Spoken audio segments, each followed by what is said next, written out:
Hey guys, welcome to another book review. So today I'm going to be talking about two books in one video. That's because it's the remaining books in that series written by Kwan, the Crazy Rich Asians series, but each book has a different title. So the first one is Crazy Rich Asians, which I already posted about. The second one is called China Rich Girlfriend. And then the third one, and my personal favorite of the series, is Rich People Problems. Most of that is because of the title, but also I think just the plot of that book is probably like my favorite out of the whole series. So this one is the second one in the series, China Rich Girlfriend. So in here you meet a new group of characters. You meet some of Rachel's family on her dad's side.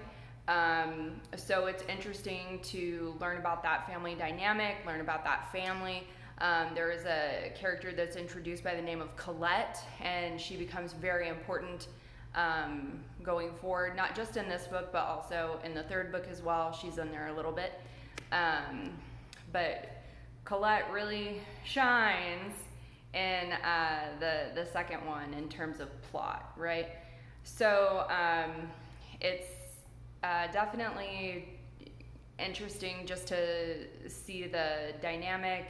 And also, part of me felt like this book went a little bit over the edge in terms of plot, because like at one point Rachel is poisoned and in the hospital, and then you find out like why and everything, and for me I'm like, it's a little extreme. But I don't know, I'm sure there's episodes of Snapped and other crime shows that I love that are probably similar in motive, so maybe it's really not that crazy. Don't know. This does also kind of focus a little bit on underground street racing, which I live in Las Vegas, so here that is kind of a thing. And in this book it kind of opens in that scenario. So it's pretty interesting to just know that that's where it starts. It was very surprising. I hadn't really thought about that. But of course he showcases more of the culture, the food, which is great. And it's also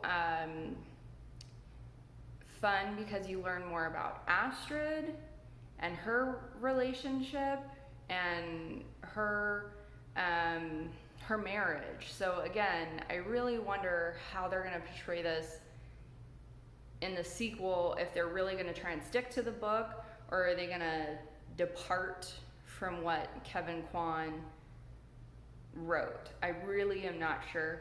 But this one is just kind of like a fun adventure. Like you find out more when it comes to character development. Like I said, there are some kind of extreme plots in it, which I was like, but you know, he makes it all work in the end. But again, my favorite one, we're gonna move through very quickly here, sorry guys. My favorite book in the whole series is Rich People Problems, and it's not just because I desperately wish I had them.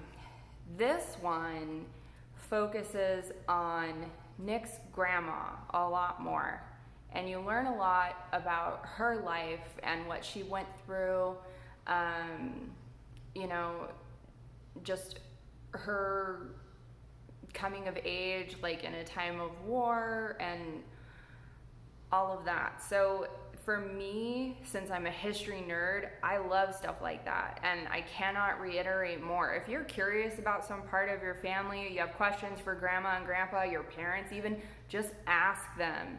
Just ask them, because even Nick was like, I wish I had asked her more questions about her life. Just ask. There's no harm in asking, and you might find out some really cool stuff. So it is my favorite just because of that factor.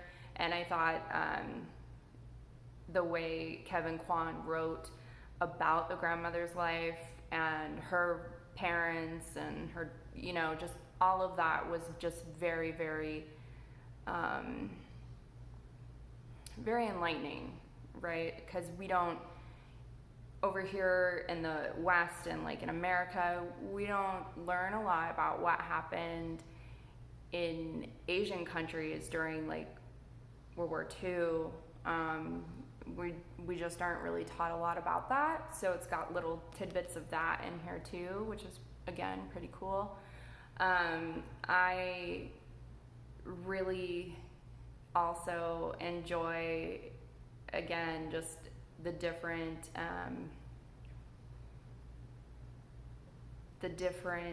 dynamics of this family, because they're kind of like, it's, I don't know, I think it's just very interesting to see the dynamic between the old guard, right, like your aunties, your uncles, grandma, grandpa, versus like the younger generation, where it's like they really hoped that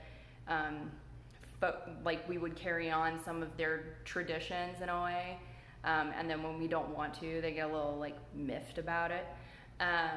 So that's, but I mean, that's reflected in all three of the books as well. I will say that one of the things I find pretty funny is just the way he describes like some of these folks' like spending habits or lack thereof. Where it's like they won't spend $30 to take a taxi, but they're holding like their, you know, $100,000 Birkin bag.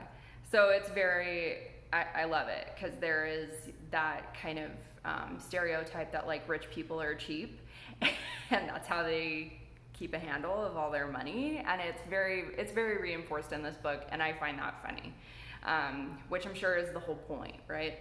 Then one of the other things that I found very interesting in this book is near the end, well, not near the end, at the end of the story, he kind of ties everything up as nicely as he can. Things are not perfect, but they're definitely better. And I think that's a very realistic point of view, which is cool, right? Because this whole world is so like outlandish and lavish, and the fact that even at the end of the series, like things have come together, but it's still not exactly what everyone hoped for or thought it would be, is something I appreciate, right? Because I like it when, even though I know it's like kind of a made up world and made up characters and all of these things, that the end is like, oh yeah, I could see that happening. That's pretty realistic. Good for you. There's a scene in here, I think it's in this one anyway, from basically like Rachel's brother falls in love, and he's trying to impress this girl who basically, not that she doesn't want anything to do with him anymore, but basically like you can tell like shit hit the fan, and it's not necessarily, you know, she's not really into him anymore. So he rolls up and pulls the say anything move, right, with the boombox over his overhead, and he's like blaring the song, and he's underneath her apartment window, and she doesn't understand the reference. And he's telling Rachel he planned this, he thought about it, and she doesn't and then this girl that he's trying to get to fall in love with him again does not understand the reference, how upset he is. Rachel makes a comment about like, well, you know, it's a millennial, they don't get that reference. Guess what? I do, okay? I've seen that movie. It's great. It's an iconic movie moment. If you haven't watched it, watch it. Watch it. It's literally ranked as one of the most romantic scenes in Hollywood film history, okay? So, not every millennial doesn't understand the reference. Here's one right now. But going back to the book, again, this is a ridiculously good series. I loved every minute of it. I was addicted to reading these books, and I really hope that if people enjoy the movie, they'll consider buying these books and checking them out. He is a brilliant writer, and his character development is just really great. And this book is just very good at transporting you into that world. So I hope you guys will give it a chance. Anyway, till next time.